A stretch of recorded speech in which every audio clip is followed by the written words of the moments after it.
नमस्कार लाडक्या बहिणींनो, लाडकी बहीण योजना या कारणामुळे हप्ते आले नाहीत. आता प्रत्यक्ष पडताळणी करणार आहे. अदिती तटकरे मॅडम यांनी सांगितलेले आहेत. तर काय पडताळणी करून हप्ते येणार आहे याची सविस्तर माहिती आपण या व्हिडिओच्या माध्यमातून घेणार आहात. त्यासाठी व्हिडिओ शेवटपर्यंत पहा. आपल्या चॅनलवर पहिल्यांदा झाला असेल तर चॅनलला सबस्क्राईब करून ठेवा. अशाच नवनवीन अपडेट तुम्हाला भेटत जातील. चला तर मग व्हिडिओ सुरू करूया. मुख्यमंत्री माझी लाडकी बहीण योजना महत्त्वाची सूचना. महाराष्ट्रातील महिलांच्या आर्थिक सक्षमीकरणासाठी, त्याच्या आरोग्य व पोषणामध्ये सुधार करण्यासाठी मुख्यमंत्री माझी लाडकी बहीण योजना राबवण्यात येत आहे. या योजनेच्या प्रभावी अंमलबजावणीसाठी सर्व लाभार्थ्यांना दिनांक 31 डिसेंबर 2025 रोजी पर्यंत ई-केवायसी करण्याची मुदत देण्यात आली होती.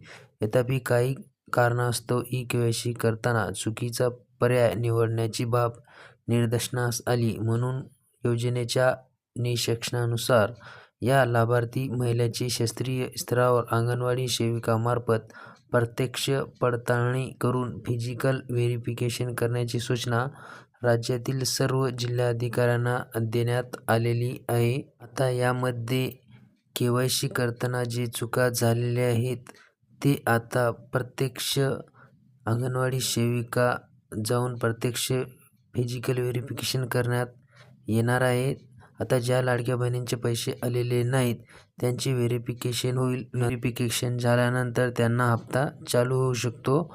हा व्हिडिओ जास्तीत जास्त लाडक्या बहिणींना शेअर करा. भेटूया पुढच्या व्हिडिओमध्ये नवीन माहितीसह. तोपर्यंत जय हिंद, जय महाराष्ट्र.